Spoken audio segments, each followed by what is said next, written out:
il y avait toujours un commerçant ou deux qui se tenaient en face de la boulangerie La Reine Elisabeth.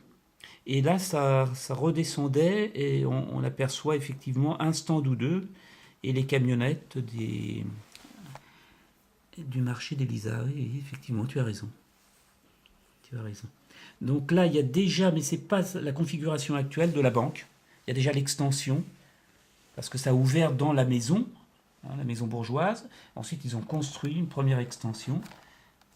Ils ont aménagé, oui.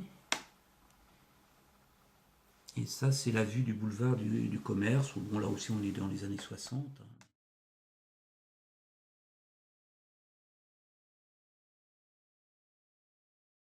Il y avait une voiture qui passait, Ah oui, il y avait le laitier. Il y avait le laitier qui passait de Flins. Bourdin. Oui, Bourdin, c'était le laitier, oui.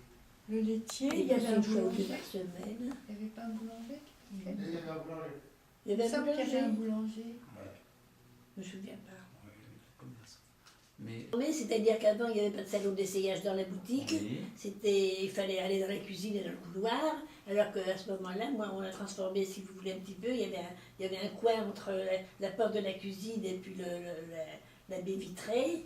Il y avait un petit coin, on a fait un salon d'essayage là-dedans. Mais il y avait des éléments qui étaient là. On a supprimé ces éléments-là pour pouvoir faire un salon d'essayage. C'est tout ce qu'on a fait comme transformation dans la boutique. Si vous voulez, ça a très bien fonctionné pendant 15-16 ans. Les 2 dernières années, il y a eu Carrefour, donc ça commençait à baisser quand même. Hein.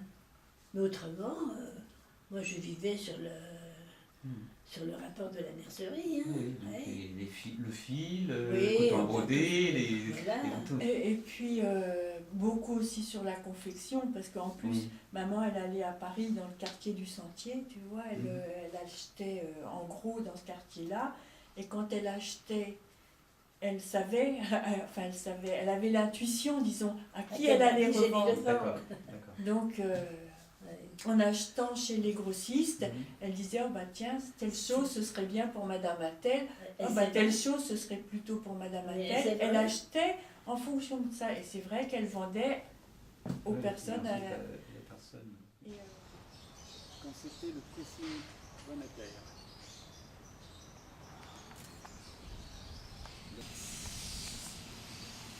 Et ça a toujours été le même hangar. Bon là il y a eu des transformations, mais c'est toujours...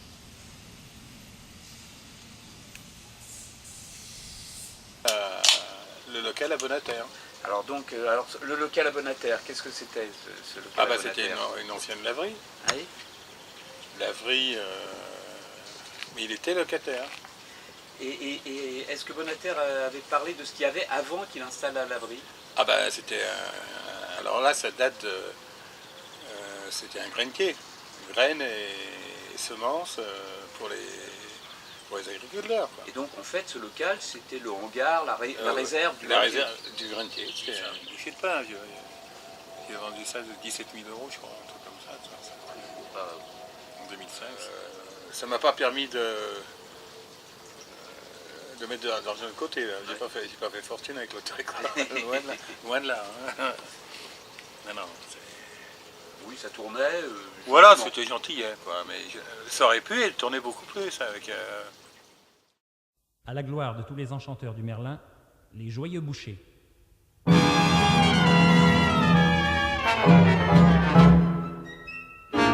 C'est le tango des bouchers de la Villette, c'est le tango des tueurs des abattoirs. Venez cueillir la fraise et l'amourette et boire du sang avant qu'il soit tout noir. Faut que ça s'arrête. L'association des commerçants n'était pas spécifiquement Elisabeth Ville. Non, c'était au C'est ça. départ, Il n'y mais avait, voilà. avait pas une association par quartier qui Non. ensuite se retrouvait éventuellement au niveau. D'accord. Non. Oui. Donc là, par quartier, il n'y avait pas d'organisation Non, il n'y a pas. particulière. Je vous dis, quand moi en 72, il y avait quand même 24 000 ouvriers chez Renault. Là maintenant, il y a plus de 3 500. Automatiquement, ça ne peut pas faire.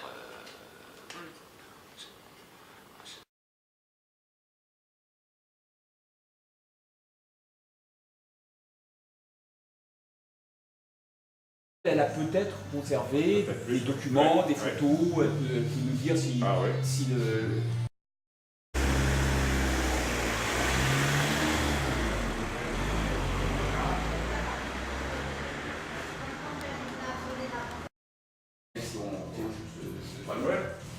puis bon, voir aujourd'hui, voilà ce que c'est devenu hier. Ouais, moi ça fait que 20 ans que je suis là. Oui, mais jusqu'après la guerre, et je suis pas sûr qu'ici c'était filmé dans les années 60. Mais la ville, ils avaient fait des bouquins sur... Villaret. Il avait eu la course Jacques Villaret. Oui. J'ai un petit peu affiche. Je crois que c'est... Dans Je les années crois 70. que c'est en 78. Voilà, c'est ça. 78, oui. Ouais. Et même M. Delanoux, tiens, il vous le dira, il disait on devrait faire la coupe Jacques Villaret parce que c'est nous qui avons démarré le concours de boules, le concours de pétanque le 14 juillet. D'accord. Oui. Et je me rappelle que c'était des sacrées nuits parce que il y avait tous les... je me rappelle particulièrement de M. Mantalini, de M. Bonater, Oui. Jean Coviac. Oui, Jean Coviac. Jean Coviac, avec la brouette, il portait, je ne sais plus qui l'a amené. Qui amenait, je ne sais plus qui dans la brouette, qui comptait les points, enfin c'était vraiment un folklore. Et puis ici il y avait des joueurs de cartes, enfin c'était vraiment des nuits super. Alors là c'était vraiment le 14 juillet, et tellement bien que c'est là que Mme Rodi nous avait dit, écoutez, ils faisaient un bal sur la place, il n'y avait personne, tout le monde atterrissait ici. Et ils avaient supprimé le bal. Et Mme Rodi a dit, écoutez, je vous donnerai votre et je vous donnerai une coupe. Et alors après, ça a pris des proportions et on a été là-bas parce qu'il y avait trop de monde. Ah oui, là c'est ça marche. Mais il avait arrêté. Parce que sa cuisine était toute petite, nous, quand on est arrivé, on a cassé un peu tout. On a agrandi. Et on a pu faire un peu plus de plats. Et vous étiez intéressé à l'histoire du lieu, donc vous connaissiez Mme Villaret? Non, pas du tout. Donc vous connaissez les origines? Nous, on était intéressés par rapport à l'affaire. Oui, c'est ça. Bon. Par rapport à l'affaire et par rapport à que Mme Villaret aussi vendait l'ensemble. Parce qu'à la base, si on n'aurait pas eu le lieu, on n'aurait pas acheté non plus l'affaire.